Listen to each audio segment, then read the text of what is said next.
భద్రాద్రి కొత్తగూడెం జిల్లాలోని ప్రగతి నగర్లో ఖాళీ బిందెలతో మహిళలు నిరసన తెలిపారు. కనీసం ఎండాకాలం కూడా మంచినీళ్లు అందించే స్థితిలో అధికారులు లేరని విమర్శించారు.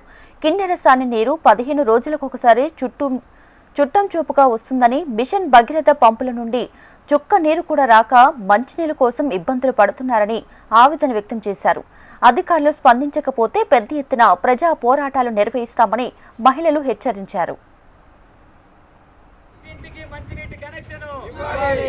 మంచినీటి పంపు కనెక్షన్ పరిష్కరించాలి. మంచినీటి సమస్యను సిగ్గు మహిళలను మంచినీళ్ళ కోసం ఇబ్బంది పెట్టడం సిగ్గు.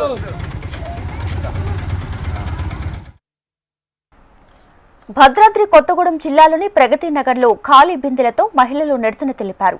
కనీసం ఎండాకాలం కూడా మంచినీళ్లు అందించే స్థితిలో అధికారులు లేరని విమర్శించారు. కిన్నెరసాని నీరు 15 రోజులకొకసారి చుట్టం చూపుగా వస్తుందని, మిషన్ భగీరథ పంపుల నుండి చొక్క నీరు కూడా రాక మంచినీళ్ల కోసం అనేక ఇబ్బందులు పడుతున్నారని ఆవేదన వ్యక్తం చేశారు. అధికారులు స్పందించకపోతే పెద్ద ఎత్తున ప్రజా పోరాటాలు నిర్వహిస్తామని మహిళలు హెచ్చరించారు.